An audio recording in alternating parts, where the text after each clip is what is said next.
Bon, chers amis, merci à tous de votre présence et je vous propose que nous démarrions tout de suite notre commission.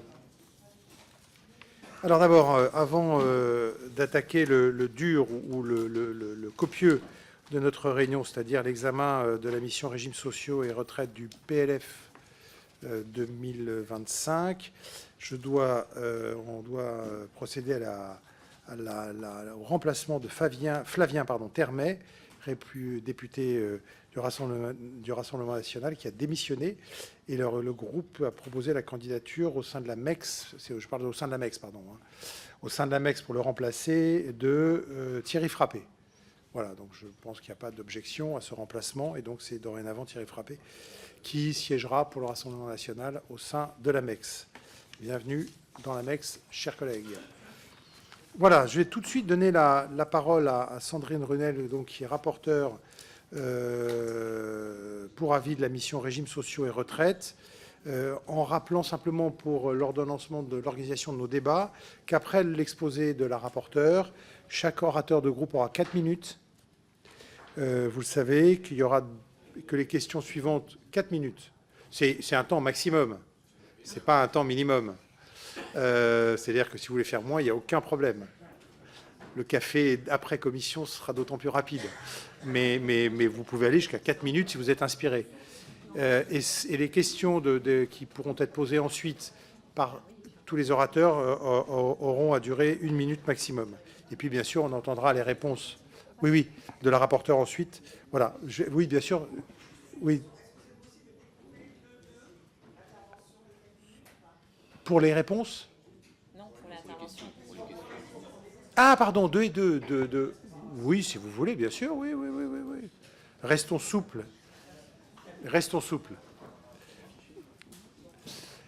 Très bien. Bah, écoutez, Madame la rapporteure, je vous laisse tout de suite la parole pour votre présentation.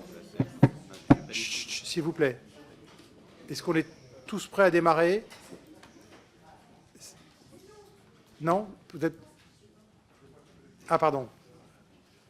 Ok, donc je pense qu'on est tous prêts à démarrer. Madame la rapporteure, on vous donne la parole. Très bien. Eh ben, merci beaucoup. Bonjour à toutes et tous. Chut, s'il vous plaît. J'ai l'habitude de parler quand il y a beaucoup de bruit et que personne ne m'écoute, mais là, si en commission, on pouvait avoir un peu d'attention. Je vais revenir donc dans le cadre du projet de loi de finances, donc faire un petit peu de pédagogie au départ. Donc comme vous le savez, j'ai été désignée rapporteure donc pour avis, d'une part donc de la mission régimes sociaux et de retraite, et d'autre part du compte d'affectation spéciale pension. Ce rapport donc se présente en 2 parties. D'abord, l'analyse des évolutions budgétaires qui sont opérées dans la mission et le compte d'affectation spéciale. Et ensuite, une deuxième partie où j'ai souhaité approfondir un sujet qui, pour moi, me semble en tout cas essentiel, qui est la prise en compte de la pénibilité pour la retraite, en particulier au sein des professions les plus féminisées. Donc, on va commencer par l'analyse des crédits budgétaires et de leur évolution dans le cadre du projet de loi de finances pour 2025. Ces crédits sont répartis entre la mission régimes sociaux et de retraite et d'autre part entre le compte d'affectation spéciale, donc pension. Ils sont distincts en effet car la mission et le compte d'affectation spéciale revêtent 2 réalités assez différentes. La mission régimes sociaux et de retraite, d'abord, elle regroupe différents régimes spéciaux de retraite et parfois d'invalidité qui sont pour la plupart antérieurs à la sécurité sociale. Leur création a notamment pu s'expliquer, nous le verrons dans un second temps, par des conditions d'exercice difficiles et une pénibilité particulièrement élevée ou spécifique au métier. Qu'il s'agisse de régimes spéciaux que le gouvernement a souhaité maintenir ouverts, tels que le régime spécial donc des marins, par exemple, celui de l'Opéra de Paris, qui sont les plus connus, mais aussi des régimes fermés, comme la SNCF ou la RATP. Ces crédits sont des compensations financières qui sont versées par l'État à ces régimes, qui sont des régimes très déficitaires, mais l'État verse des crédits, des compensations financières au titre, bien évidemment, de la solidarité nationale. Dans le cadre du PLF 2025, c'est près de 6 milliards d'euros de crédits de paiement qui sont ainsi ouverts, en baisse de près de 4% par rapport à 2024. Comme chaque année, cette évolution s'explique essentiellement par des ressorts plutôt démographiques. Quant à lui, le compte d'affectation spéciale pension concerne les régimes de retraite et d'invalidité dont l'État a la charge, a lui-même la charge, c'est-à-dire les fonctionnaires civils, les militaires et les ouvriers de l'État. Ces crédits s'établissent à plus de 60 milliards d'euros dans le PLF 2025. Ils sont en légère hausse de plus d'1% par rapport à la loi de finances de 2024. Ce n'est pas déterminant, mais je tenais quand même à le noter. Qu'il s'agisse de la mission ou du compte d'affectation spéciale, les hypothèses donc, sur lesquelles repose le PLF incluent le décalage annoncé du 1er janvier au 1er juillet 2025 de la revalorisation des pensions. Donc, dans le PLF est inclus ce décalage de 6 mois de la revalorisation des pensions de retraite. Je l'ai dit en ouverture des débats du PLFSS lundi, mais pour ma part, je ne peux me résoudre à ce que le gouvernement fasse payer à l'ensemble de nos retraités le coût de leur mauvaise gestion des finances publiques. Et donc ici, au regard des crédits dont nous discutons, le constat est assez simple. Les gouvernements successifs, qui n'ont pas été évidemment à la hauteur, et donc c'est aujourd'hui finalement à nos pompiers, les policiers ou encore nos infirmières ou les aides-soignantes qui vont devoir le payer. Pour cette raison, à l'issue de nos débats, j'émettrai un avis défavorable à l'adoption des crédits de la mission et du compte d'affectation spéciale. Voilà, je tenais à vous l'annoncer tout de suite, au moins il n'y a pas de... Voilà, Monsieur Bazin, il n'y a pas d'ambiguïté. Avant cela, quand même, je vous propose de vous faire état des travaux que j'ai pu conduire, notamment dans la partie thématique du rapport. Comme je vous le disais donc, en introduction, j'ai choisi de traiter la prise en compte de la pénibilité dans les régimes de retraite, et notamment au sein des professions les plus féminisées.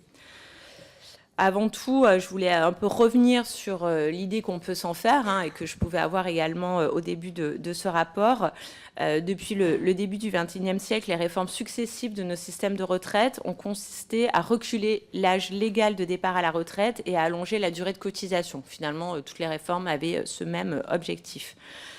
Et à ce titre, chacun sait que la réforme conduite en 2023 a été particulièrement injuste. Nous ne cessons de le rappeler dans nos débats, en rehaussant l'âge d'ouverture des droits de 62 à 64 ans et en accélérant le calendrier du relèvement de la durée de cotisation de 42 à 43 annuités.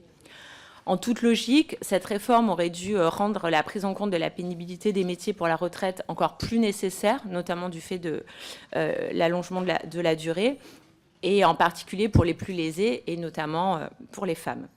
Mais comme vous le savez, il n'en est rien. Tout au contraire, elle n'a dessiné aucune vision ambitieuse pour prévenir et reconnaître la pénibilité tout au long de la carrière, et notamment au moment de la retraite. Alors certes, des améliorations sectorielles ont pu être apportées, mais la réforme de 2023 a contribué dans son ensemble à la moindre prise en compte de la pénibilité qui était à l'œuvre depuis 2017.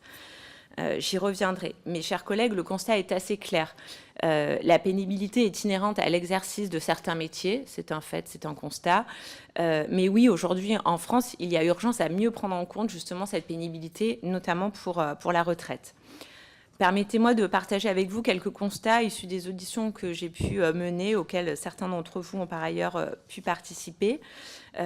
Premièrement, en 2015, pour les principaux risques recensés, la proportion de travailleurs français qui étaient exposés à la pénibilité était quasi systématiquement supérieure à celle de nos voisins européens tels que l'Allemagne, l'Espagne ou l'Italie. Au sein du secteur privé, qui emploie la plupart de la population, plus d'un salarié sur deux est exposé à au moins 6 facteurs de pénibilité. Troisièmement, le secteur principal d'exposition est l'industrie et les petites entreprises de moins de 50 salariés. De telle sorte que, finalement, les chiffres parlent, les hommes sont principalement concernés en valeur absolue. Donc finalement, c'est plus les hommes qui sont concernés par la pénibilité que les femmes. Toutefois, sur le plan relatif, les femmes peuvent être particulièrement touchées dans certaines catégories de métiers et bien évidemment, c'est le cas pour les professions du soin, du social et des services à la personne.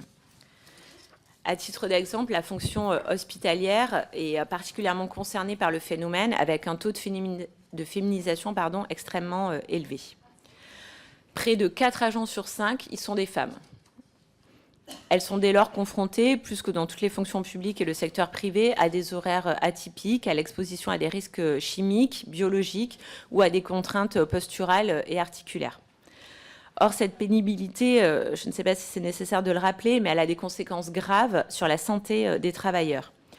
La première illustration en est, selon l'INSEE, l'écart d'espérance de vie à 35 ans entre les ouvriers et les cadres. Elle est de 5 ans chez les hommes et de 3 ans chez les femmes. La seconde illustration, c'est l'Institut Gustave Roussy qui a mis en évidence un risque accru de 26% de cancer du sein avant la ménopause chez les femmes qui travaillent de nuit.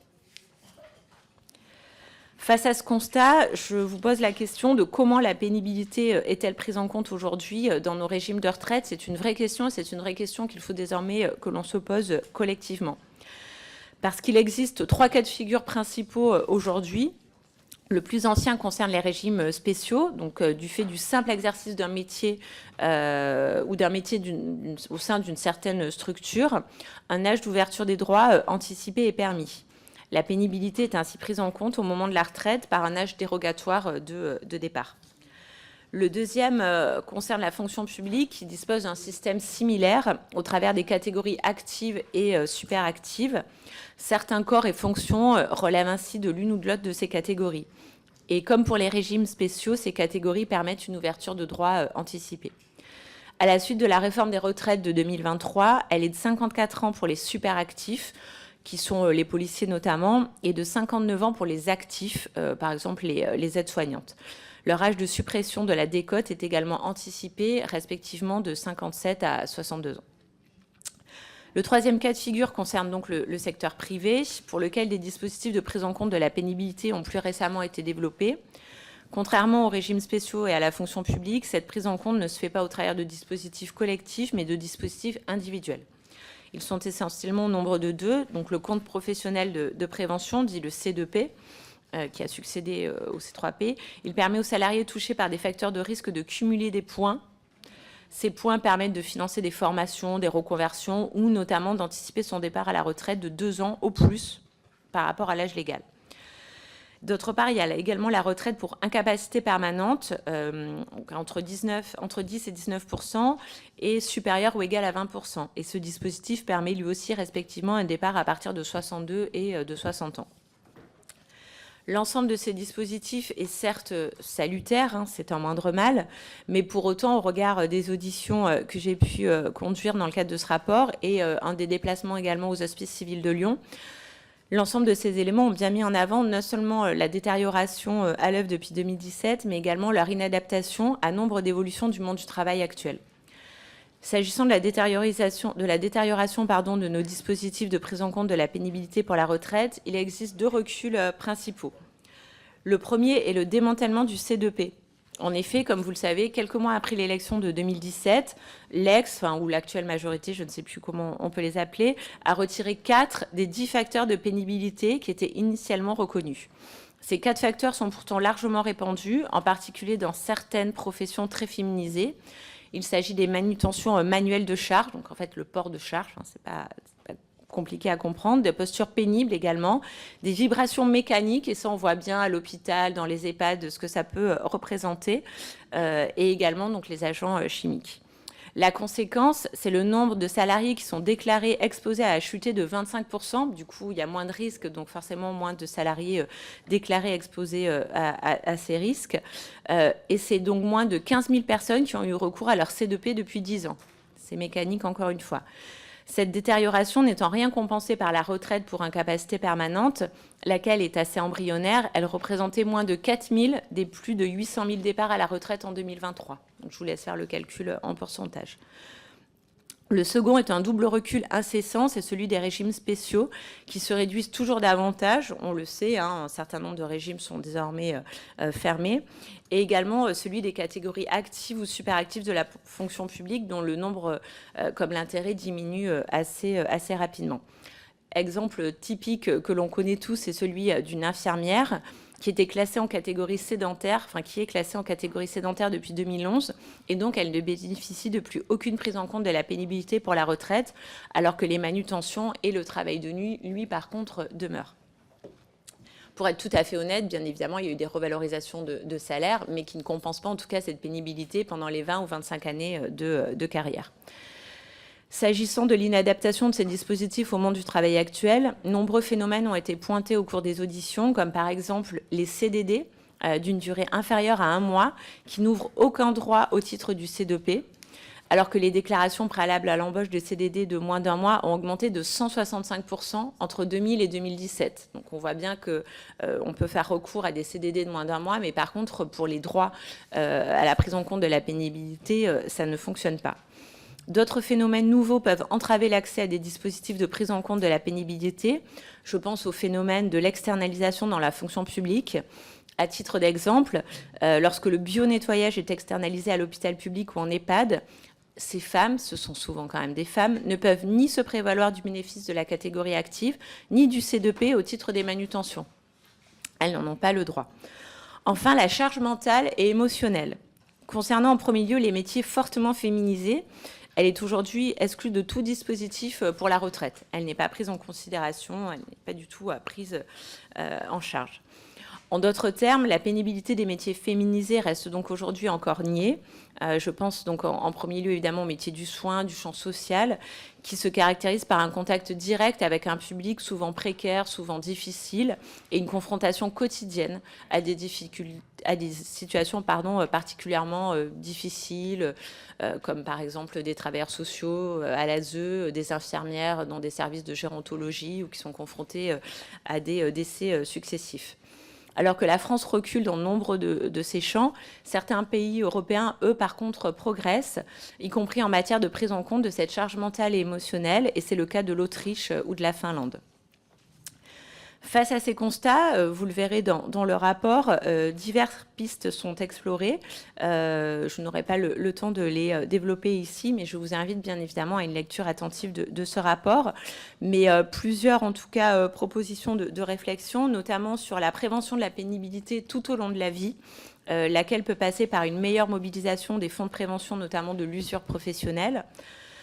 Également, l'amélioration des dispositifs de prise en compte de la pénibilité pour la retraite. Je pense notamment à la réintroduction des 4 facteurs de pénibilité au C2P, tout comme à la prise en compte de la charge mentale et émotionnelle que subissent notamment les femmes. Une réelle politique également de promotion professionnelle afin d'anticiper les évolutions de carrière plutôt que les subir et donc permettre à des métiers difficiles de pouvoir faire autre chose assez rapidement et ne pas attendre un départ anticipé. Pour conclure, chers collègues, les constats qui ont pu être tirés dans ce rapport ne peuvent nous laisser indifférents. Vous l'aurez compris, la prise en compte de la pénibilité n'est pas satisfaisante, ni pendant la carrière, ni pour le départ à la retraite. Et cela appelle de notre part une action assez résolue et je pense surtout, encore une fois, collective. Par ailleurs, les pistes à venir rapidement, la niche parlementaire qui sera du groupe de la France Insoumise le 28 novembre présentera à ce titre une opportunité pour nous, puisqu'il s'agit à travers de notre soutien à cette proposition de loi visant à reconnaître la pénibilité des métiers féminisés, qui sera portée par nos collègues Gabriel Catala et Sarah Legrain. Et comme je vois que ça fait réagir, j'imagine qu'on aura des débats passionnants à cette occasion. Cette action résolue de notre part est donc s'il vous plaît, nécessaire. J'en termine là, mais c'est important, me semble-t-il. Notre action est donc pour tous et toutes nécessaire pour le bien évidemment des travailleurs et particulièrement des travailleuses et de la justice sociale qu'on appelle de nos voeux. Je vous remercie pour votre attention. Merci beaucoup, Madame la rapporteure. Merci de ce propos introductif qui, effectivement, je pense, va lancer un débat nourri et dense. C'est très bien. Donc, je vais donner tout de suite la parole au premier des orateurs, Théo Bernard, pour le Rassemblement national. Merci Monsieur le Président, Madame la rapporteure, mes chers collègues. Nous nous penchons aujourd'hui sur les crédits attribués à la mission régimes sociaux et de retraite ainsi qu'au compte d'affectation spéciale pension pour l'année 2025. Ce segment du projet de loi de finances est crucial car il incarne notre engagement collectif envers nos aînés et reflète notre responsabilité de garantir une retraite digne à tous les Français qui ont consacré leur vie au travail. Et si les augmentations de 1,33% des crédits du compte d'affectation spéciale pension et de 18,5% des crédits de la mission régimes sociaux et de retraite nous paraissent cohérentes, nous appelons tout de même le gouvernement, en accord avec les observations de la rapporteure, à ne pas négliger dans les années à venir la problématique de la pénibilité au travail. Cette question est en effet importante, dans la mesure où le rapprochement continu des régimes spéciaux avec le régime général soulève de nombreux risques liés à la pénibilité au travail pour les employés exposés à de nombreux facteurs de risque du fait de leur profession. Cette question de la pénibilité a de toute manière été globalement occultée par les gouvernements précédents, notamment en ce qui concerne la pénibilité au travail des travailleurs seniors, mais également des femmes. Mais mes chers collègues, si ce segment du projet de loi de finances est aussi crucial, c'est avant tout parce qu'il échappe au gouvernement, dignes héritiers de la Macronie, véritable chimère dévouée à la destruction de notre modèle social et plus particulièrement à notre système de retraite. Mais tel Bellérophon dans l'Iliade, vous aurez, mes chers collègues, l'opportunité d'abattre chimère demain à l'occasion de la niche du Rassemblement national où notre groupe proposera l'abrogation de la réforme des retraites. En effet, la véritable réforme des régimes sociaux et de pensions de retraite dont nous parlons dans ce PLFSS, c'est celle que nous proposons, celle du projet social du RN. Demain, nous aurons l'opportunité rare et précieuse de corriger une des plus grandes injustices de notre époque qui a jeté des millions de Français dans la rue. Demain, vous aurez l'occasion de réparer vos erreurs commises lors de l'examen de ce texte en commission où vous l'avez vidé de sa substance initiale. Demain, vous aurez l'opportunité de cesser vos doubles discours et de joindre vos votes aux paroles que vous clamez depuis des mois.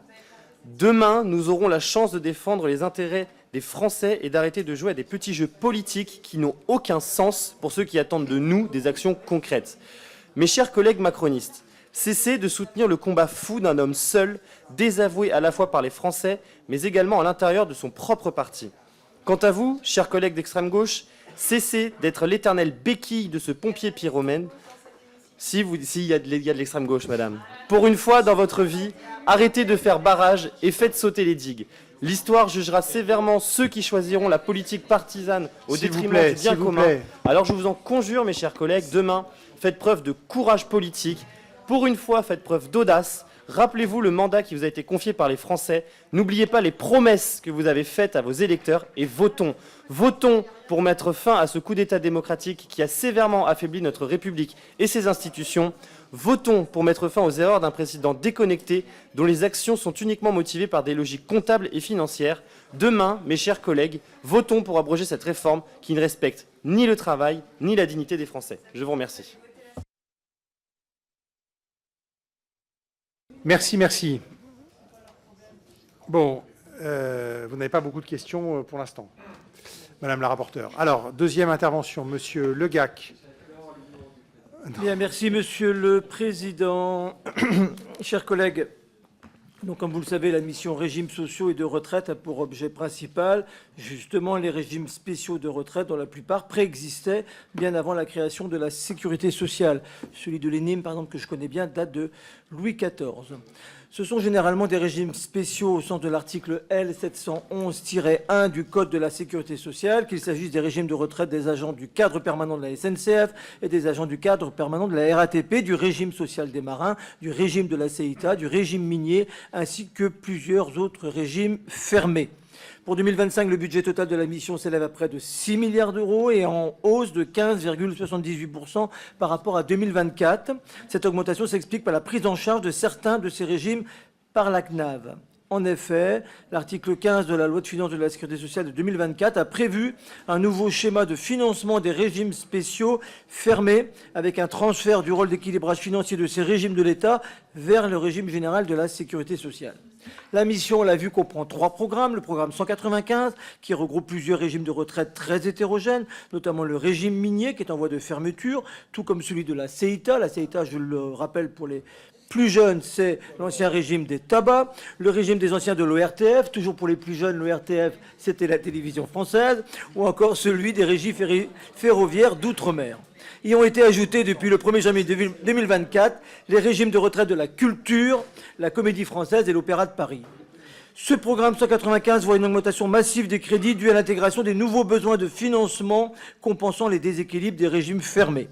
Le programme 197, lui, concerne les régimes de retraite et de sécurité sociale des marins. Ce programme inclut à la fois une branche vieillesse et une branche maladie, gérées toutes les deux par l'ENIM, l'Établissement national des invalides de la marine, qui joue encore aujourd'hui un rôle majeur dans l'accompagnement social des marins. À noter que le régime des marins se caractérise par un très fort déséquilibre démographique, avec un ratio cotisant-pensionné particulièrement faible. Enfin, le programme 198 qui concerne les régimes sociaux et de retraite des transports terrestres, qui couvre, lui, 2 régimes emblématiques, celui de la SNCF et celui de la RATP. Depuis le 1er janvier 2020, vous le savez, après la réforme, le régime SNCF est fermé aux nouveaux entrants, de même que depuis le 1er septembre 2023, le régime RATP est lui aussi fermé aux nouveaux embauchés. Évidemment, ce sont 2 régimes représentant de forts enjeux financiers, avec une forte proportion de de retraités rapportés au nombre de cotisants. Le déséquilibre sera pris en charge par la CNAV dès 2025. S'il y a donc une baisse des crédits de 4,21% cette année, celle-ci est due à la fermeture de ces régimes. Le régime de retraite de la SNCF dispose quant à lui d'un budget de 3,27 milliards d'euros et celui de la RATP d'un budget de 902,49 millions d'euros. Voilà, en tous les cas, le groupe Ensemble pour la République appelle à voter bien évidemment les crédits de cette mission. Merci. Madame la rapporteure, je vous donne la parole tout de suite, mais on ne va pas répondre à chaque orateur, mais là, c'est pour corriger une petite erreur. Je me permets juste, effectivement, il y a une petite erreur. Alors, je ne pensais pas dire ça une fois dans ma vie, mais le Rassemblement national a raison. Il y a une erreur, en fait, dans les chiffres qui ont été annoncés par la direction du budget que j'ai sollicité d'une augmentation de plus 15%. En fait, le vrai chiffre, c'est plus 3,75%. Donc, il n'y a pas eu d'augmentation de 15%, mais uniquement de plus 3,75%. Je préférais le préciser pour les orateurs suivants. Et par contre, dans le rapport, il est bien corrigé. Puisque du coup j'ai sollicité le budget avant et il est corrigé dans le rapport. Donc dans le rapport, vous avez les bons chiffres.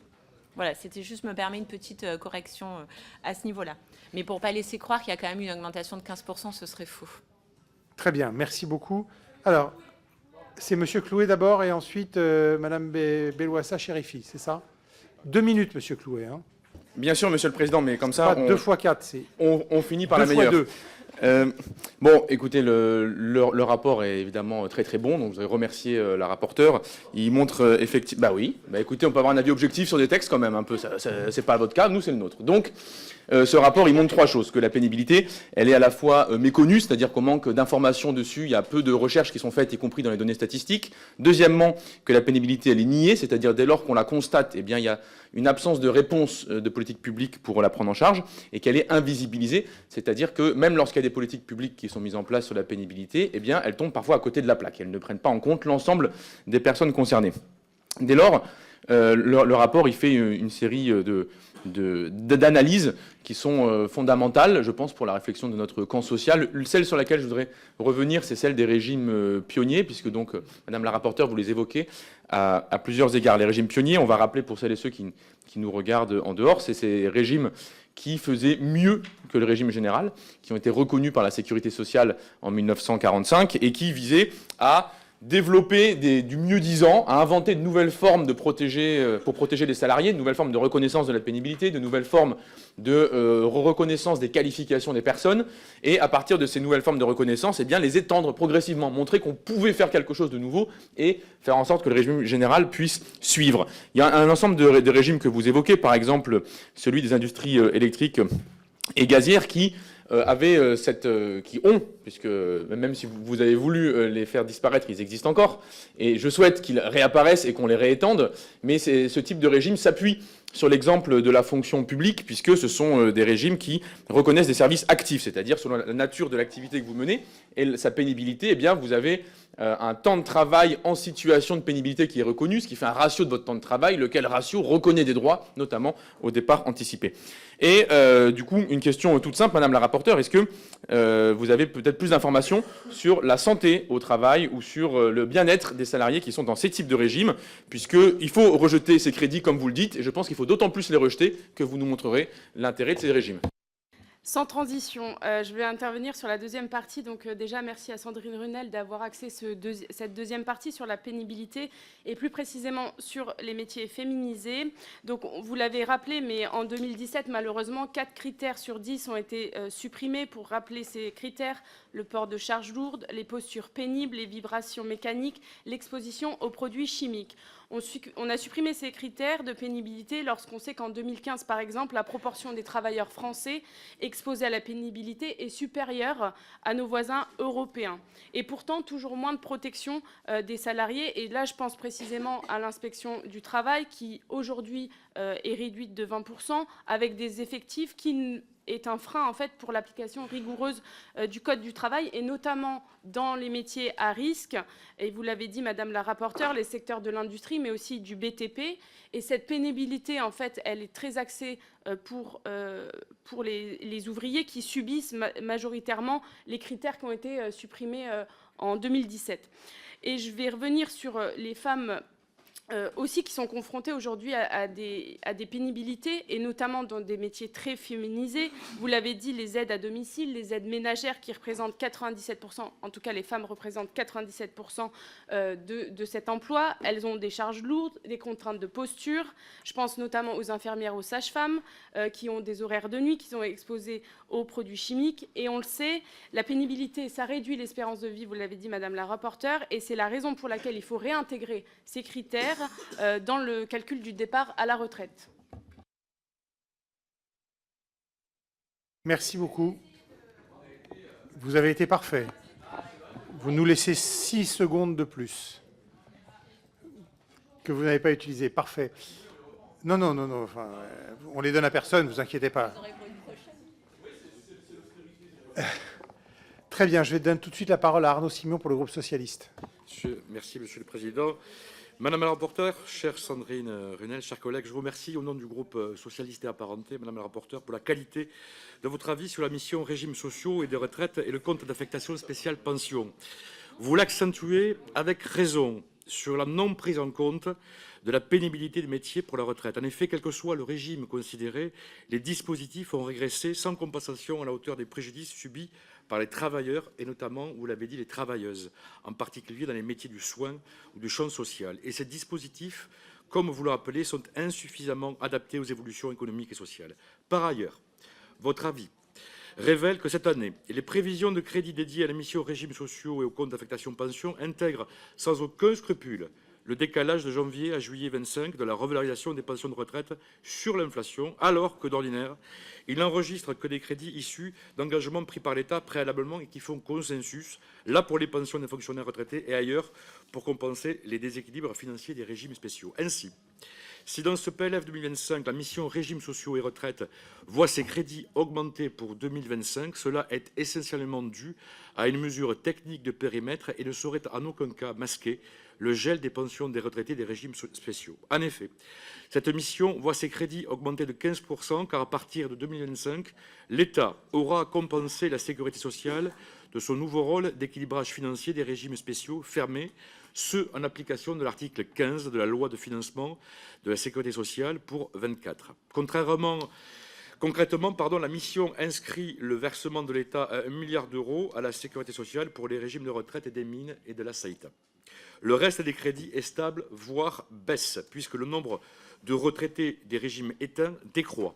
Cette baisse est donc structurelle, car les régimes spéciaux ont de moins en moins d'assurés à servir. Cette baisse est aussi conjoncturelle dans la mesure où ces crédits reposent sur une hypothèse de revalorisation des pensions de vieillesse de 1,8% au 1er juillet 2025, c'est-à-dire sur le décalage de l'indexation de l'inflation des pensions de retraite. De même, les crédits du compte d'affectation spéciale pension évoluent également à la hausse en raison notamment de la démographie, mais aussi, encore une fois, du gel des pensions jusqu'au 1er juillet 2025.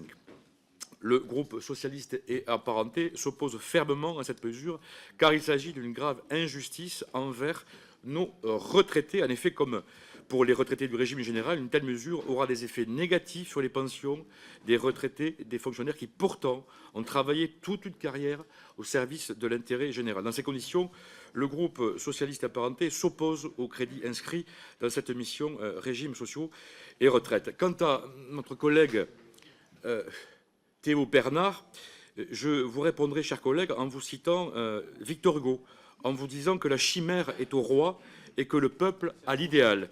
Merci beaucoup. Merci beaucoup. L'orateur suivant est Fabien Di Filippo pour la droite républicaine. Merci beaucoup, Monsieur le Président. Madame la rapporteure, je ne m'attarderai que brièvement sur la question des régimes spéciaux parce que vous savez, problématique des retraites pour l'État d'ailleurs, comme dans les autres domaines et dans le domaine du privé, n'est pas conjoncturel, il est plutôt structurel et certains tableaux nous fournissent des chiffres éclairants, j'y reviendrai tout à l'heure. Donc concernant les régimes spéciaux, un seul fait notable, effectivement, quand on les regarde à l'instant T, les choses semblent plutôt sous contrôle, notamment celui qui est très largement subventionné, celui de la SNCF, a plutôt tendance à baisser puisque un certain nombre maintenant, les nouveaux personnels n'intègrent plus ce régime-là, donc il est en baisse continue, mais il nécessite quand même encore, il faut en avoir conscience, une subvention annuelle de 3,3 milliards d'euros sur les fonds publics. Et celui de la RATP, à contrario, qui représente quasiment 1 milliard d'euros de subvention de l'État, 900 millions et quelques, continue d'augmenter. Donc ces régimes spéciaux, on en a débattu pendant la précédente réforme, qui, à l'Opéra de Paris, pour les marins, portent certaines justifications, sont malgré tout un fardeau important pour les finances publiques. Il faut en avoir conscience parce que, en la matière, la solidarité nationale est loin d'être neutre. Mais je voudrais plutôt m'attarder sur le CAS. Il est déficitaire, il me semble, pour la 3e année consécutive. Or, l'article 21 de la loi organique des lois de finances nous dit qu'il doit rester en cumulé positif. Et là, on voit, si je prends, en 2021, l'excédent cumulé était encore de 9,5 milliards d'euros, 8,9 en 2022, 7,8 en 2023, prévisionnel pour cette année, 4,3. Donc la pente de décrochage s'accroît. J'attire votre attention là-dessus parce que structurellement, c'est quelque chose de très difficile. Et vous avez beaucoup insisté sur des aspects liés à la pénibilité, sur des aspects qui vous tiennent à cœur, qui sont certes importants, mais qui représentent des coûts de financement supplémentaires importants. Mais personne n'a mis sur la table le vrai problème structurel que représente le CAS pension et le niveau de dépenses des pensions de l'État. Parce que si on continue dans ce sens, vous voyez bien, déjà l'année prochaine, l'État est obligé d'envisager une réévaluation de la contribution des employeurs publics de 4 points, donc ce qui ne va pas être neutre, charge de l'employeur ou alors diminution du salaire net à un moment donné des fonctionnaires. Mais en tout état de cause, ça veut dire que le mouvement qu'on a devant nous, si on ne fait rien, si on ne prend pas conscience que ce régime par répartition est en danger du fait de la démographie du pays, quand on arrivera à 1,5 actifs pour un retraité, ça va devenir insoutenable, c'est d'avoir soit, si on reste sur ce schéma-là, une augmentation des taux de cotisation, donc une baisse des rémunérations nettes, soit une baisse du niveau des pensions, en l'occurrence de tous les fonctionnaires, ça sera vrai aussi pour un autre sujet dans la fonction publique territoriale. Donc il faut, je sonne l'alerte par ma prise de parole, une réelle prise de conscience, parce que quand on regarde la photographie, les choses semblent encore sous contrôle pour 1, voire 2 ans. Or, la pente est déjà en train de s'accélérer et on n'arrivera plus à freiner avant de tomber dans le précipice. Donc la question, je vois le jeu de dupes, le pas de deux entre le Rassemblement national et LFI, chacun proposant d'abroger cette réforme des retraites. Et on voit bien, c'était une réponse conjoncturelle sur 1 ou 2 ans. Elle n'apporte aucune réponse structurelle à la baisse de notre démographie. Ni sur le plan de la natalité qu'il faut relancer, ni sur le plan de la capitalisation qui sera le seul moyen pour nos concitoyens d'avoir des pensions décentes. Et donc, chacun fait les mêmes propositions, mais ne vote pas celles des autres, parce que vous savez très bien que vous n'êtes pas capable d'apporter le financement qui permettrait d'abroger cette réforme. Et là-dessus, il y a un problème de crédibilité. Alors, vous vous renvoyez la balle de l'extrême, mais des deux côtés en termes de crédibilité, moi je vous renvoie dos à dos, c'est factuel. Donc voilà, en 4 minutes, Monsieur le Président, ce qu'on peut dire sur les enjeux structurels liés à ce CAS pension. Merci beaucoup. Alors, oratrice suivante, Sandrine Rousseau, pour le groupe écologiste. Merci, Monsieur le Président. Je remercie beaucoup notre collègue Sandrine Runel pour ce rapport sur le PLF 2025 qui démontre vraiment que nos régimes ne s'attaquent pas frontalement à la question de l'inégalité. Alors, Monsieur de Philippot, vous nous parliez encore une fois de natalité. Alors vraiment, c'est obsessionnel. Donc, parlons de natalité sur la carrière des femmes, précisément. Parlons de l'impact qu'a cette natalité sur les carrières hachées des femmes, sur les temps partiels demandés, sur l'incomplétude des cotisations au moment d'arriver à la retraite. Nous nous sommes beaucoup émus dans cette commission du fait que les femmes percevaient des pensions de retraite qui étaient 50% inférieures à celles des hommes. Pourquoi ? Il n'y a pas de fatalité derrière ça. Et notamment, il n'y a pas d'adaptation du monde du travail suffisante à la maternité, mais surtout, il n'y a pas de partage ni de la charge mentale, ni du temps domestique entre les hommes et les femmes qui permettrait de retrouver une égalité. Et ça, je ne vous en entends jamais parler, ce qui est quand même dommage, parce qu'il y a 8 heures de différence de travail domestique entre les femmes et les hommes chaque semaine, 8 heures de travail gratuit donné par les femmes, et ça, jamais, ça n'est votre sujet. Alors, je voudrais dire que dans ce rapport note une question absolument essentielle qui sont ces différences de carrière entre hommes et femmes, et notamment le caractère haché des carrières, le caractère de temps partiel, je viens d'en parler, mais aussi une amplitude horaire importante que vous n'apportez pas forcément, Madame la rapporteure, dans votre rapport. Et pourtant, on s'aperçoit que les emplois, notamment dans les services à la personne, dans les activités de soins, sont non seulement hachés, difficiles, pénibles, j'y reviendrai, mais aussi qu'ils nécessitent des amplitudes horaires dans la journée bien plus importantes que l'ensemble des emplois normaux, et pour autant ne permettent pas d'atteindre le plein emploi. Je pense que c'est une des pénibilités qui n'est pas encore comprise suffisamment et qui touche particulièrement les femmes et nettement moins les hommes. Je voudrais dire aussi qu'il y a ce transfert que nous avons fait de vocabulaire entre pénibilité et usure professionnelle. Nous avons parlé depuis 2 ans massivement, majoritairement d'usure professionnelle. Je voudrais dire que c'est un transfert qui n'est pas neutre en matière de prise en compte de la pénibilité et des effets que cela peut avoir sur la santé. En effet, l'usure professionnelle renvoie la responsabilité sur le corps des personnes qui supporteraient peu ou mal l'emploi dans lequel ils sont utilisés, alors que la pénibilité renvoie la responsabilité à l'employeur et au cadre de l'emploi, ce qui du coup transfère complètement la donne et fait en sorte que l'employeur prenne l'intégralité de sa responsabilité. La suppression des critères de pénibilité est une erreur sur laquelle il ne nous a pas été possible de revenir dans le cadre du PLFSS étudié actuellement dans l'hémicycle, puisque, et ce sera mon dernier point, il n'y a aucune espèce d'entrée dans le PLFSS, ni sur l'égalité femmes-hommes. Donc tous les amendements en matière d'égalité femmes-hommes ont été jugés cavaliers, ni en termes de santé mentale. Tous les amendements là-dessus ont été considérés comme cavaliers, et pourtant il y a de la souffrance au travail et les femmes sont plus sujettes à cette souffrance au travail que les hommes. Et il n'y a pas eu non plus d'entrée possible sur la pénibilité pour interroger véritablement ce chiffre qui devrait tous et toutes nous effrayer, qui est que la France est le premier pays en termes d'accidents du travail, et il n'est pas loin du trio de tête en matière de souffrance au travail et de volonté de démission ou de réorientation professionnelle, ce qui est aussi un symptôme de souffrance. Merci beaucoup. Je donne la parole tout de suite à Nicolas Turquois pour les démocrates. Merci, Monsieur le Président. Madame la rapporteure, chers collègues, tout d'abord, merci pour votre rapport sur un sujet qui m'est cher, celui des retraites. Cependant, permettez-moi à ce stade de trouver votre analyse très orientée, mais j'avoue aussi que votre rapport est parsemé de quelques pépites qui ont égayé ma soirée. Sur la partie régimes spéciaux et surtout casse-pension, à aucun moment je ne lis que l'équilibre apparent de ces comptes n'est permis que par l'existence d'un taux de cotisation exorbitant de l'État par rapport au droit commun. 74% pour les fonctionnaires civils, 125% pour les militaires. Il aurait été pertinent de faire apparaître le solde de ces comptes avant ces contributions exceptionnelles pour montrer pleinement le déséquilibre réel de la situation. Je vous invite d'ailleurs à lire le rapport à ce sujet du haut-commissaire aux comptes, François Bayrou. La partie thématique de votre rapport évoque la question de la pénibilité. Sujet majeur.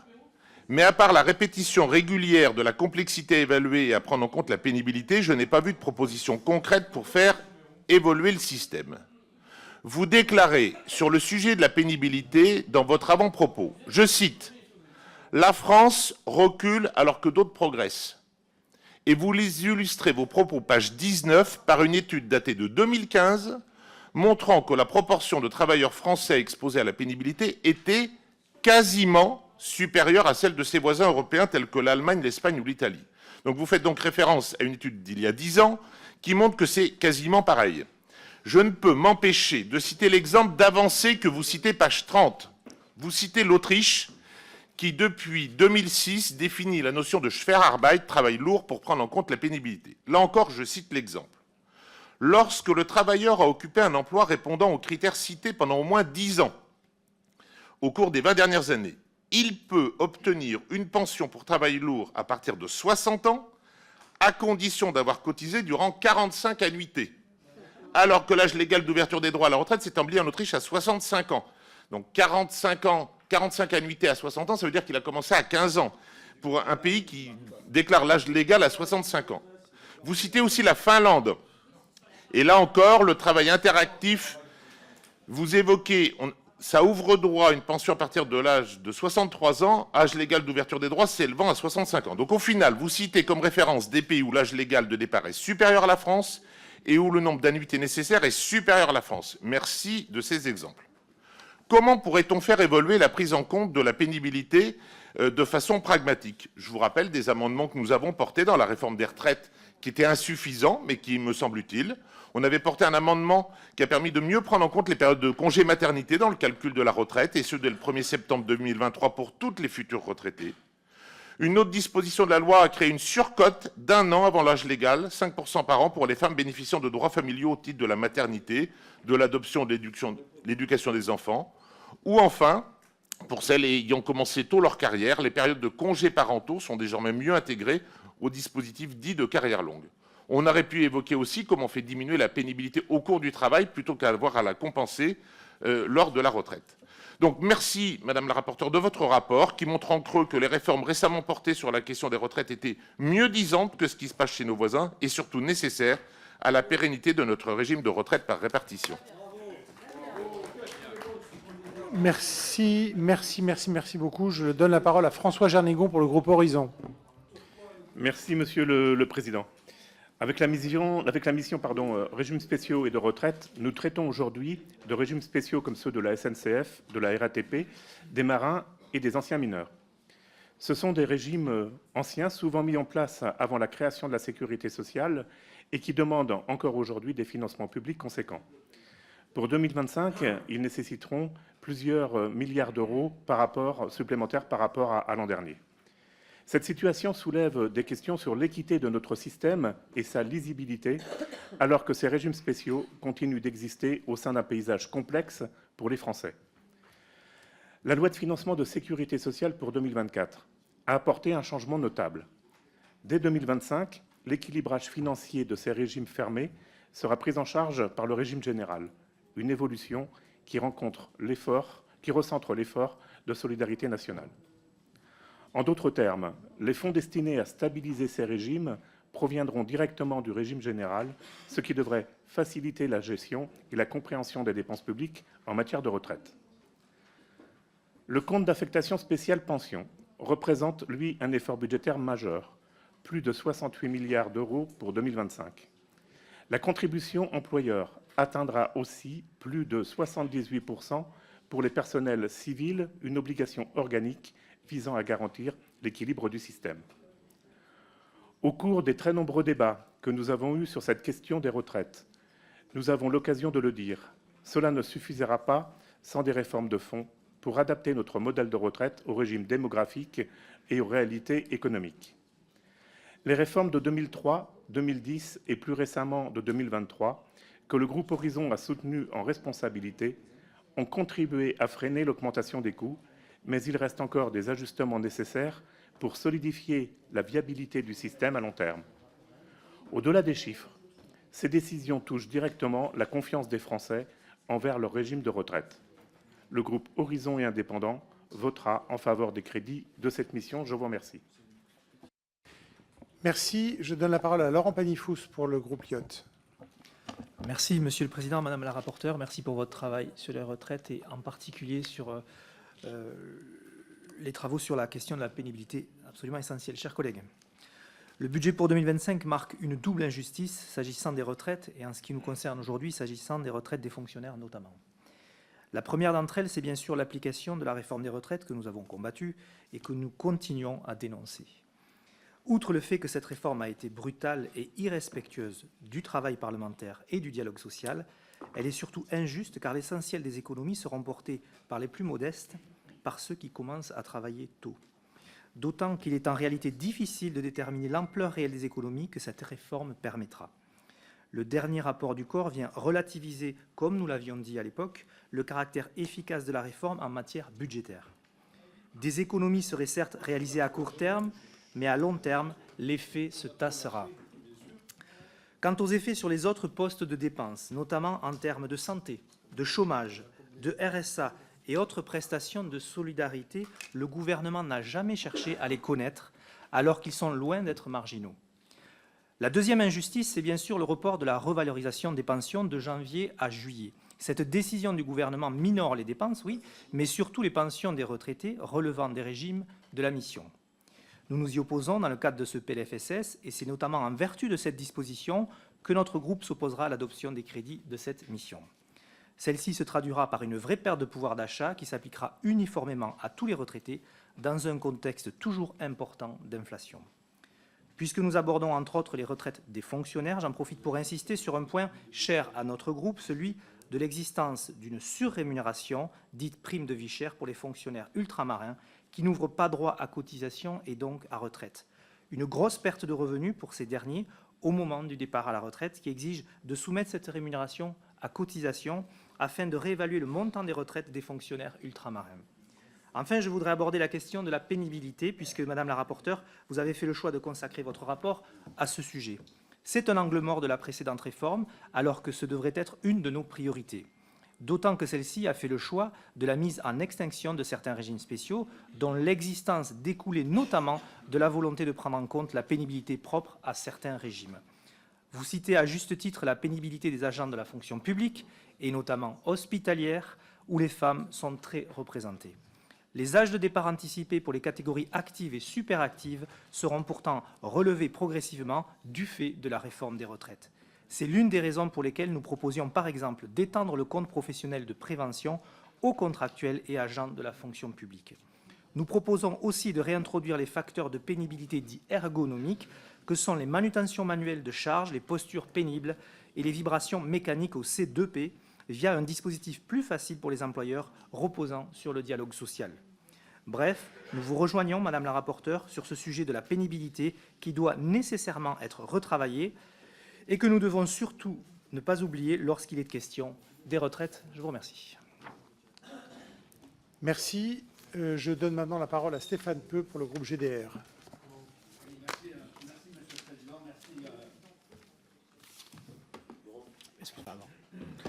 Merci, Monsieur le Président. Merci, Madame la rapporteure. Au regard des débats qui viennent de s'écouler, je centrerai moi, mon propos sur un aspect qui, reconnaissons-le, scandalise le pays.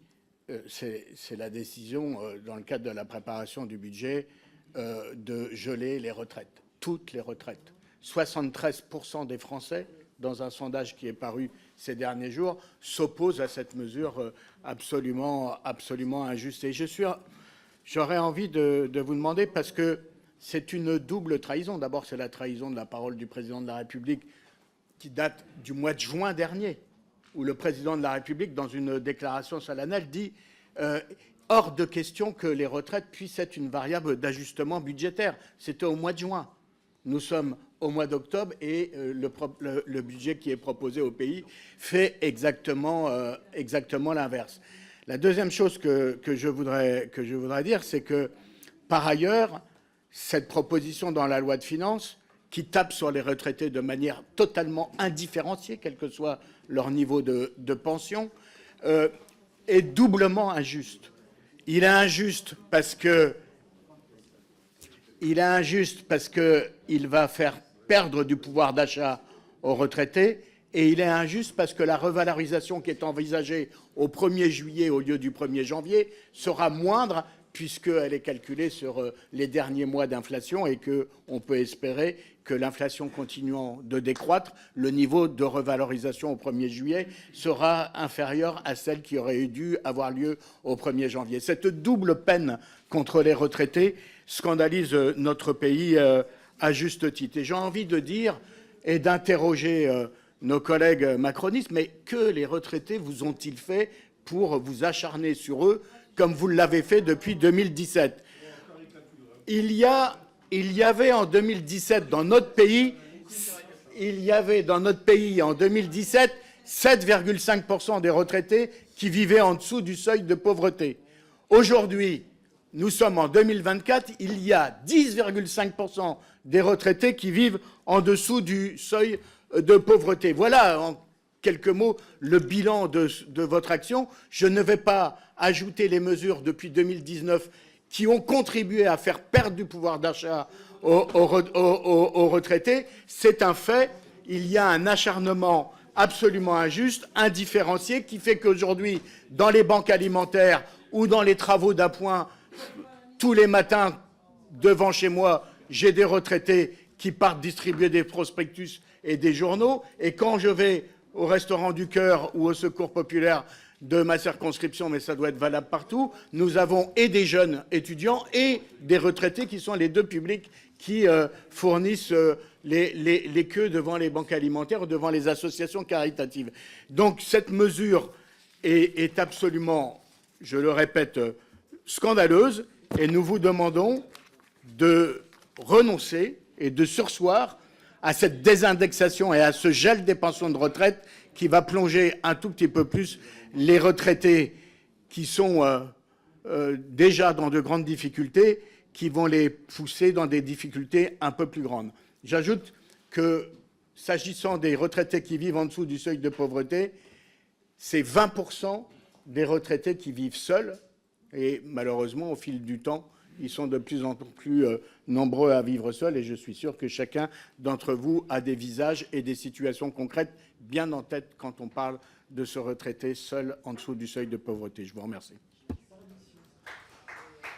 Merci beaucoup. Alors, je n'avais pas d'orateur pour le dernier groupe UDR, donc je donne comme j'ai que 2 orateurs inscrits ensuite à la discussion, on va peut-être prendre, si vous en êtes d'accord, Madame la rapporteure, les 2 questions. 1 minute chacun, c'est 1 minute, c'est ça? 1 minute chacun. Et puis comme ça, ensuite, je vous donne la parole pour ramasser l'ensemble des réponses. Monsieur Bazin, Monsieur Davy. Merci Monsieur le Président. Merci Madame la rapporteure pour les éléments portés à notre connaissance sur cette mission budgétaire, régimes sociaux et de retraite et compte d'affectation spéciale pension. J'ai trouvé intéressant certains éclairages, notamment les trous dans la raquette dans les dispositifs pour faire face à la pénibilité des métiers. Et vous nous avez partagé des exemples très concrets qui remettent l'humain au cœur de cet examen budgétaire. Il nous faut créer de la valeur pour relever ces défis. Nous avions porté dans notre commission une mission flash sur le régime des mineurs. Je m'y étais fortement impliqué, ayant la dernière mine en activité dans l'Hexagone, la mine de sel de Varangéville. Plusieurs recommandations avaient été faites, mais 3 années plus tard, certaines ne sont pas encore pleinement suivies. Il faut y veiller. Cela étant dit, il est toujours intéressant de constater la hausse des crédits nécessaires pour équilibrer les régimes spéciaux et les régimes fermés. La démographie de certains secteurs a ainsi appelé une solidarité nationale qu'il nous faut financer. Mon collègue Fabien Di Filippo a bien mis en perspective cette question structurelle cruciale. Cela demande de générer des excédents par ailleurs. Même si un régime est fermé à l'instar de celui des mineurs, les ayants droit perdurent pendant plusieurs décennies. Il est notre responsabilité d'assurer dans les meilleures conditions leur prise en charge. Voilà ma question, Madame la rapporteure. Pourriez-vous nous indiquer quelles sont les perspectives budgétaires au-delà de 2025 pour l'ensemble de ces régimes spéciaux et régimes fermés afin de les équilibrer? Et très concrètement, quels sont les déficits supplémentaires à couvrir ces prochaines années? Merci beaucoup, Monsieur Davy. 1 minute. Non, très rapidement, c'était juste par rapport aux régimes spéciaux. Moi, je pense qu'ils sont issus d'une histoire, issus aussi d'acquis sociaux. Je pense que cette stigmatisation des régimes spéciaux est assez néfaste et on ne peut pas régler le problème en disant oui à l'équilibre parce qu'en fait, il y a des histoires de démographie, c'est-à-dire qu'une partie des gens sont partis à la retraite, il y a beaucoup moins d'actifs, etc.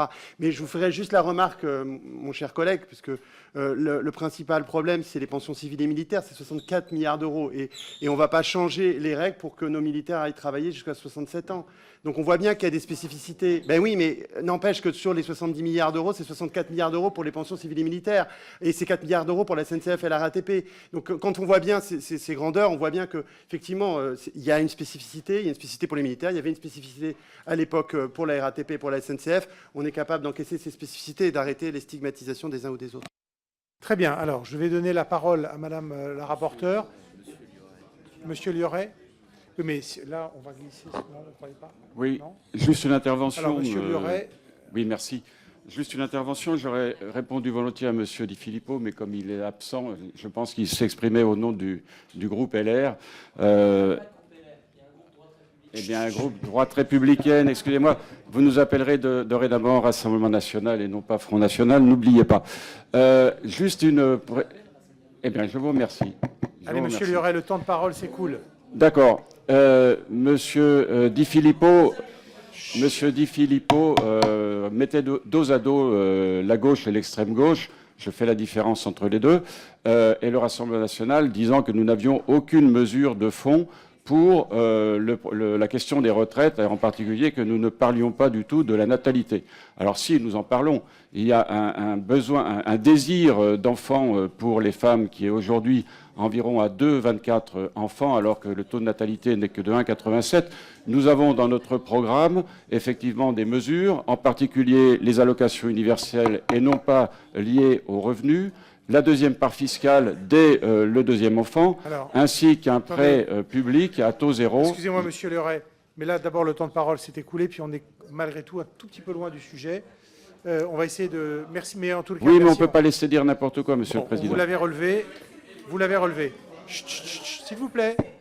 S'il vous plaît, on va essayer de rester concentré sur la mission budgétaire. On est là pour la mission budgétaire. D'accord. Alors, je vais reprendre la parole. Monsieur Le Gac m'a demandé 30 secondes la parole et après, réellement, on laisse la parole à Madame la rapporteure. Merci, Monsieur le Président. Juste une précision pour rappeler que ce matin, nous nous appelons à voter pour les crédits de la mission, et le vote porte sur les crédits de la mission et pas sur les rapports. Il y a beaucoup de choses qui sont dites ce matin sur la pénibilité, sur la réforme des retraites. D'ailleurs, je remercie la rapporteure sur son rapport, la qualité de son rapport. Nous sommes tous sensibles à la question de la pénibilité, mais encore une fois, nous votons ce matin sur les crédits de la mission des régimes spéciaux qui ont besoin d'être équilibré, c'est tout. Et donc, il ne faut pas se tromper de débat ce matin. En tous les cas, nous votons pour les crédits de la mission, mais pas pour le rapport. Merci. Voilà, on ne va pas abolir la réforme des retraites, ni quoi que ce soit. Parce que là, on parle des crédits de la mission, et on va rester concentré. On est des gens sérieux. On reste concentré sur le sujet qui nous est posé. Voilà, s'il vous plaît, on va écouter Madame la rapporteure, qui a pris beaucoup de notes, et qui donc va apporter à chacun les réponses nécessaires. On peut essayer. Merci, Monsieur le Président. Quelques éléments, j'ai déjà répondu au Rassemblement national sur effectivement les chiffres et notamment les qui avaient été proposés par la direction du budget, les erreurs qui ont été commises dans notamment alors pas le rapport puisqu'ils ont été corrigés. Peut-être quelques éléments sur notamment les questionnements de Monsieur Clouet sur la santé au travail. Il y a aujourd'hui peu d'éléments qui permettent finalement de mesurer le bien-être et la santé au travail. Mais en tout cas, dans les auditions des syndicats et notamment des salariés des industries électriques et gazières, ils ont été les premiers à nous dire qu'ils notaient une détérioration quand même, notamment depuis la suppression du régime. En fait, les conditions de travail se détériorent et eux, en tout cas, notent un certain nombre de personnes qui vont assez mal. Sur les catégories actives, il y a aussi un exemple qui est assez parlant. Alors, encore une fois, ces indicateurs valent ce qu'ils représentent, mais l'espérance de vie à 65 ans pour un fonctionnaire sédentaire, c'est 23 ans et pour un policier, c'est 20,5 ans. Donc il y a quand même 2,5 d'années de différence. Donc là, encore une fois, ça peut montrer que le bien-être au travail n'est pas forcément au mieux de sa forme. Dans le cas notamment d'un sujet que je connais plutôt bien, c'est les HCL, donc les hospices civils de Lyon, sur les arrêts maladie, sur l'absentéisme. C'est quand même une augmentation de 2 points depuis la crise sanitaire. On le sait tous et de toute manière, dans tous vos hôpitaux, tous vos services, dans toutes les circonscriptions de France, il y a évidemment cette hausse de l'absentéisme et notamment des arrêts maladie. Et au HCL, ce qu'ils notent, c'est la direction et les syndicats qui s'accordent à le dire, c'est qu'il y a une augmentation des arrêts maladie à partir de 45 ans. C'est-à-dire qu'en fait, les salariés des HCL, à partir de 45 ans, sont plus en arrêt maladie que les autres. Et avec un certain nombre de restrictions au travail, de 13% pour les infirmières et de 21% pour les aides-soignantes. Voilà, donc oui, c'est les chiffres de Lyon, mais en même temps, je ne suis pas sûre que ce soit quand même bien différent ailleurs. Honnêtement, en tout cas, dans l'hôpital public, il n'y a pas forcément de différence là-dessus. Pour monsieur, ou alors c'est super chez vous et on viendra s'inspirer de ce que vous faites dans vos circonscriptions, mais je n'ai pas l'impression que les HCL soient quand même les pires employeurs et les pires conditions de travail au HCL. Pour répondre à monsieur Di Filippo, oui, qui n'est pas là, mais c'est à la droite république, je vous lui dirai, bien sûr, je le redirai s'il faut. Oui, le déficit du CAS, oui, c'est vrai, et honnêtement, ce qu'on peut partager quand même tous ici, c'est que si on continue comme ça, on va dans le mur. Parce que là, c'est un déficit depuis 3 ans, mais on sait très bien qu'en fait, il y a un problème de financement. Mais c'est assez simple, et c'est un des éléments que j'ai mis en avant, qu'il y a à la démographie, c'est qu'il y a plus de retraités et moins de cotisants. Donc forcément, ça ne se rencontre pas. Après, pour y répondre aussi, forcément, plus on supprimera de fonctionnaires, moins ils cotiseront. Donc en fait, après, vous pouvez, enfin alors je dis vous, mais je ne sais jamais à qui je m'adresse en fait au gouvernement, mais oui, vous pouvez augmenter de 4 points en fait les cotisations, mais en fait, plus on supprime de fonctionnaires, plus on privatise tous les services publics, moins il y aura de fonctionnaires qui cotiseront pour les retraites. Non, c'est pas une blague, c'est la réalité, monsieur Bazin. C'est exactement comme ça que ça marche. Voilà, non, bah, si vous dites c'est une blague, non, c'est pas une blague. Ah, d'accord. Bon. Je vous ai entendu dire ça. Très bien. Eh bien, je m'excuse. Bah, si, mais j'essaye de parler et d'écouter en même temps les commentaires. Donc, en tout cas, je le répète, plus on supprime de fonctionnaires, moins il y a de cotisations. C'est assez basique. Voilà. Donc, vous pourrez dire à monsieur Di Filippo que oui, il y a des problèmes structurels. Et que là où je vous rejoins, c'est qu'effectivement, il faut qu'on puisse prendre en considération cette question du financement qui n'a pas été prise en compte de toute manière en 2023. Ça, c'est certain. Madame Rousseau, vous avez raison, il y a évidemment des manques et il y a des sujets qui n'ont pas malheureusement pu être traités, mais il fallait rester aussi un peu collé à l'esprit du rapport et donc plutôt collé sur la question de la pénibilité. Mais les questions d'amplitude horaire, les questions aussi des carrières hachées sont des sujets qu'on pourra traiter par ailleurs et qui n'ont évidemment pas été pris en compte là-dessus. Mais là, on était vraiment sur la mission et le CAS et donc en fait, c'est plutôt sur des crédits de retraite que sur le développement. Mais par ailleurs, dans les auditions qu'on a pu mener, certains syndicats, mais même employeurs, nous ont fait part aussi, alors pour les infirmières ou les aides-soignantes, de la volonté plutôt accrue aujourd'hui des soignants, puisque c'est quand même souvent des femmes, de travailler sur des amplitudes de 10 ou 12 heures, parce que aujourd'hui, au regard des modes de vie, c'est plus... en tout cas, elles pensent que c'est plus simple pour elles sur le moment de travailler de manière concentrée, mais en fait, au final, on voit bien que c'est pas tenable dans la durée, et qu'au bout de 10-15 ans, oui, c'est un choix à un instant T, parce que c'est un choix financier, c'est un choix en fait de mode de vie. Mais en fait, sur la durée de la carrière, et notamment sur la prise en compte de la pénibilité, c'est fatigant, et c'est finalement des fois des choix qui sont un peu contraints, et qui sont des non-choix, mais au regard des modes de vie, et notamment pour des familles monoparentales, quand on a une charge de famille, c'est quand même assez compliqué.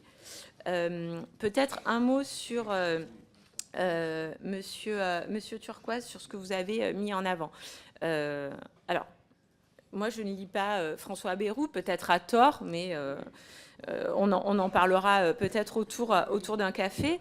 En tout cas, les données qui sont dans ce rapport, ce sont les données qui ont été fournies par la direction du budget.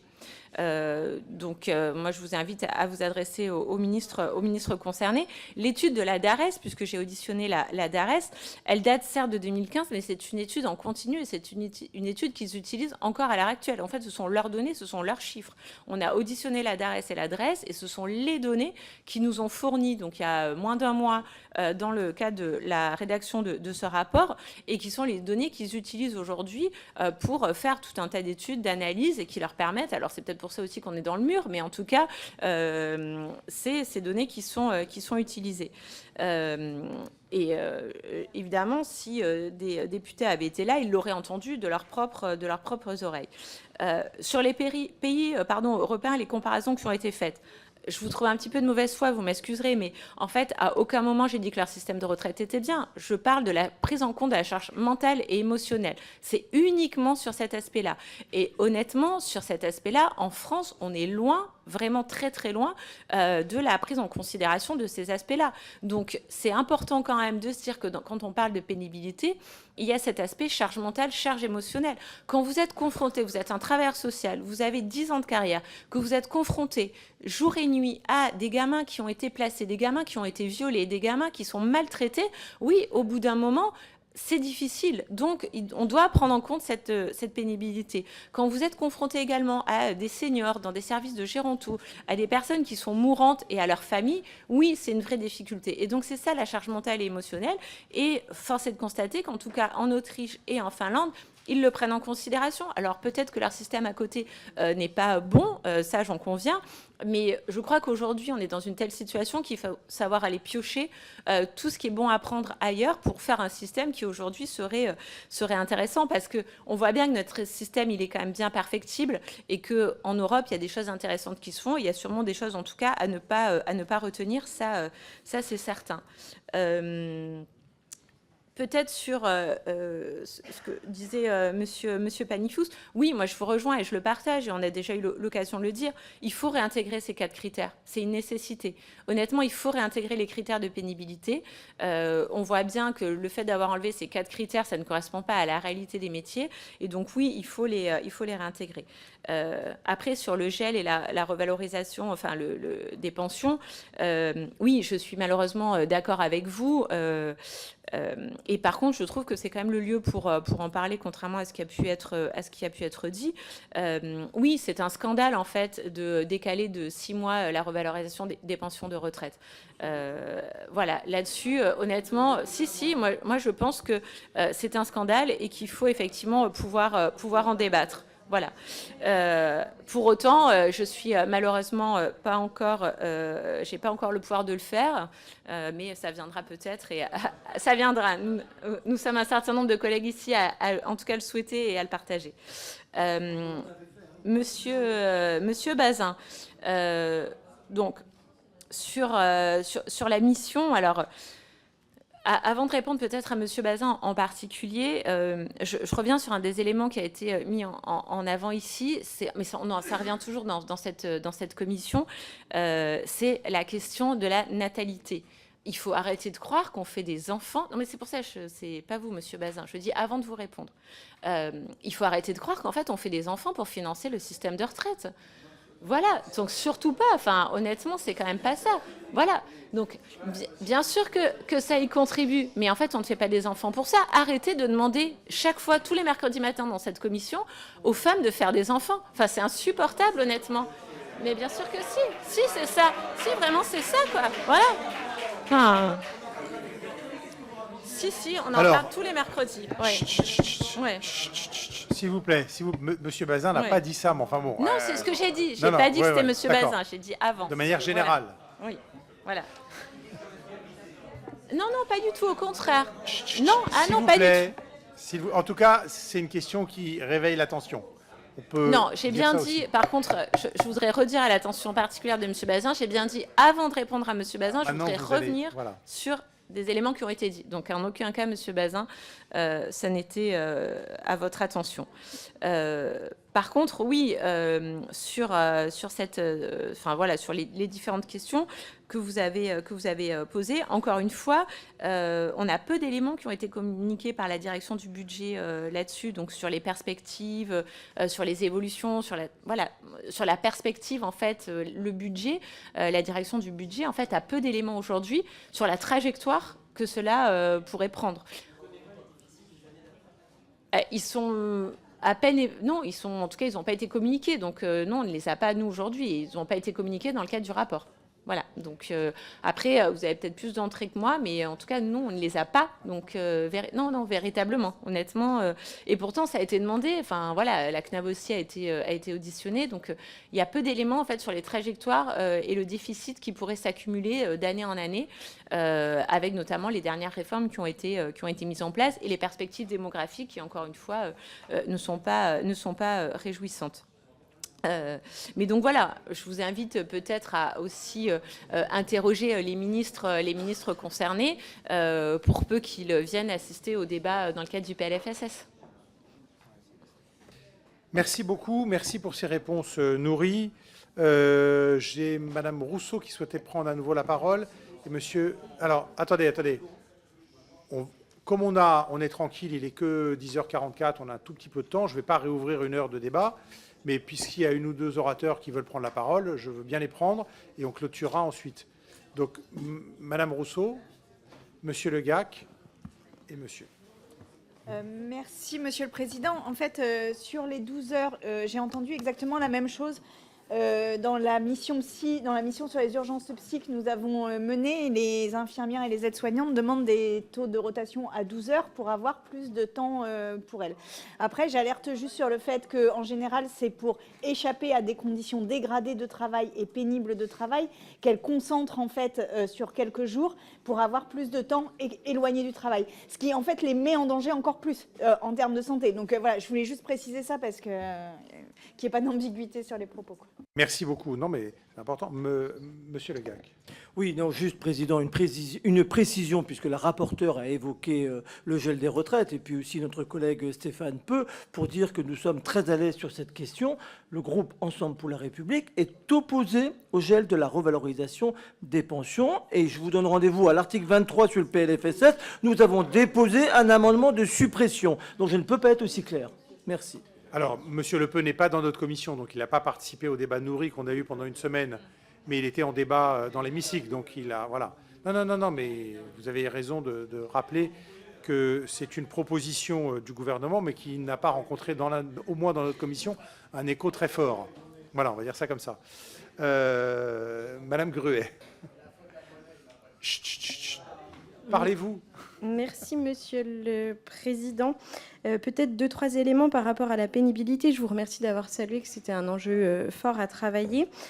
Pour autant, on peut s'interroger sur cette réforme de 2023 où on a quand même continué à conserver des régimes spéciaux, voire très spéciaux, et qui crée forcément une forme de déséquilibre par rapport à l'effort qui a pu être demandé à toute une tranche de la population. Et je pense qu'on est à un instant T en termes de gestion budgétaire où si on demande de faire des efforts aux uns, il faut qu'on demande de faire des efforts à tout le monde. Peut-être un petit point aussi sur le fait de favoriser la reconversion professionnelle pour permettre de continuer à s'épanouir au travers de son travail, c'est-à-dire que parfois il y a peut-être des métiers pénibles qui ne sont plus possibles d'être réalisés avec l'âge qui avance, mais pour autant peut-être que cette valorisation de l'expérience et de la compétence qui a pu être acquise tout au long d'une carrière professionnelle peut être une force sur des métiers moins pénibles, moins physiques et peut-être moins usants en termes d'horloge biologique. Peut-être un petit point sur le gel de la revalorisation. En 2015, M. Hollande l'avait fait sans report, mais tout simplement en ne valorisant pas mieux les retraites à cette époque-là, et ça n'avait pas fait un tollé.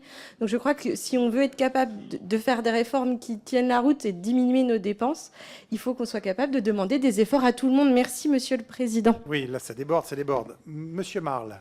Oui, bon, la revalorisation, je reconnais que moi j'aurais peut-être pris une position intermédiaire, prendre la moyenne des retraites, en dessous de la moyenne des retraites, revalorisation, et au-dessus de la moyenne. Je sais que techniquement c'est pas possible, mais malgré tout, voilà, et ne pas revaloriser ceux qui sont au-dessus de la moyenne. La pénibilité, bien sûr qu'elle doit être reconnue. Je suis président du conseil d'administration d'un EHPAD, donc c'est une situation que je connais très bien. Mais la reconnaître, c'est bien, mais la combattre, ce serait bien aussi.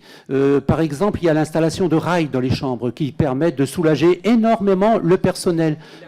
Mais comment installer des rails dans un EHPAD alors que 60% d'entre eux sont en déficit et n'ont pas des moyens d'investissement? Je veux dire que c'est un projet, c'est une question circulaire quelque part. Hein. Donc voilà, tout simplement. Merci beaucoup. Alors, Madame Cornelou s'est inscrite aussi, et ensuite, je rends la parole peut-être à Madame la rapporteure. Madame Cornelou. Merci, Monsieur le Président. Une minute. Oui, revenir très rapidement sur la problématique de pénibilité qui est largement évoquée. Je crois que nous avons un souci par rapport aux dispositifs de pénibilité qui sont aujourd'hui concentrés sur de la pénibilité subie. Et on voit bien que tout ce qui est information du salarié sur les risques recensés du fait de contraintes physiques, que ce soit effectivement de la manutention manuelle des postures ou du contact avec des agents à un environnement physique agressif, ne semble pas du tout à la hauteur des enjeux. Et je pense que nous avons un gros effort d'information par rapport aux salariés, puisque la prévention de l'usure professionnelle, à mon avis, est essentielle. Je vous remercie. S'il vous plaît, s'il vous plaît. Je donne la parole à Madame la rapporteure pour répondre à ces dernières interventions. Merci.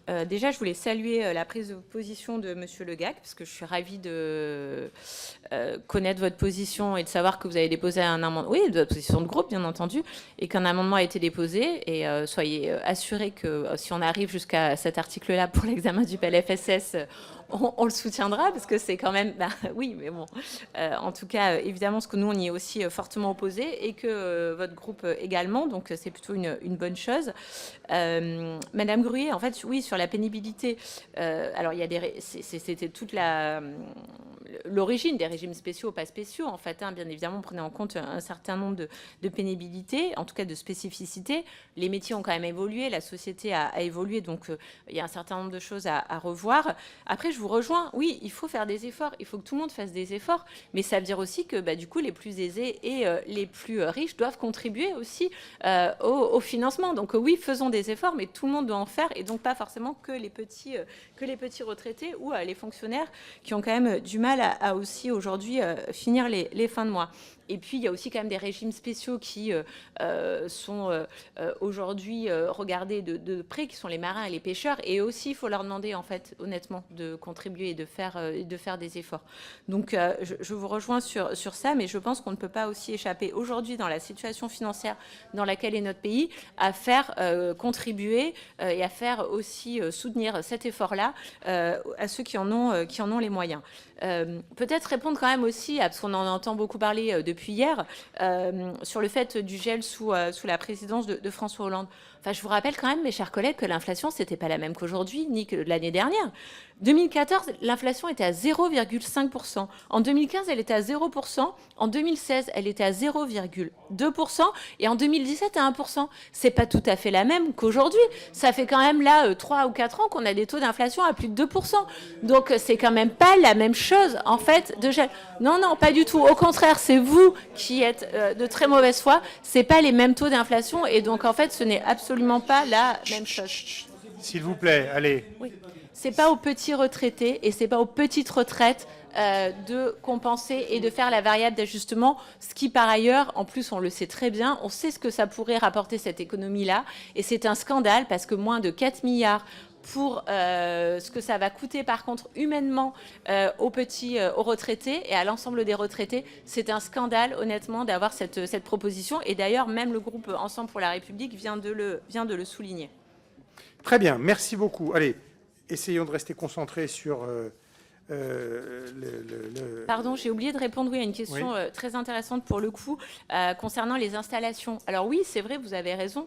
Il y a un certain nombre d'EHPAD qui investissent dans des installations, dans des rails, mais il faut avoir les moyens de le faire. Donc ça, c'est quand même aussi une vraie difficulté pour quand même plus de 80% des EHPAD publics qui sont en déficit et qui n'arrivent pas à être financés et qui n'ont pas la possibilité d'investir, ou en tout cas d'avoir des moyens supplémentaires pour améliorer les conditions de travail et éviter le port des charges lourdes. Et puis ça pose quand même la question du maintien à domicile. Il y a eu un virage domiciliaire pour faire en sorte que les personnes âgées restent le plus longtemps possible à domicile, et donc du coup l'installation de ces équipements est très coûteux et souvent à la charge des familles. Donc oui, c'est une bonne chose, mais en tout cas qui ne peut pas répondre présentement à la difficulté que rencontrent les soignants. Très bien, merci Madame la rapporteure pour toutes ces explications, cette présentation initiale et vos réponses. Merci aux orateurs d'avoir joué le jeu, la plupart du temps de rester concentrés sur le sujet et de ne pas trop s'égayer sur tout un tas d'autres sujets périphériques, importants mais périphériques. Et on va passer maintenant au vote sur les crédits des deux missions, enfin de la mission régimes sociaux et retraites et du compte d'affectation pension. Alors, sur la mission régimes sociaux et retraites, je vais mettre aux voix les crédits. Qui est favorable? On parle des crédits, là. Qui est défavorable tels qu'ils ont été présentés? Ils sont rejetés. Et le compte d'affectation spéciale sur les pensions, qui est favorable? Qui est favorable? Vous pouvez lever la main, ceux qui sont favorables, parce que je vois. Qui est défavorable? Là, c'est quoi, là? Rejeté aussi. Très bien, nous allons terminer. Oui, ça rejette. Attendez, oui, bon, simplement pour vous dire que donc la semaine prochaine, je vais réunir le bureau pour les membres du bureau. Et puis, on se retrouve cet après-midi pour la suite du PLFSS et demain pour au moins, pour les sujets de la niche Rassemblement national. Merci beaucoup.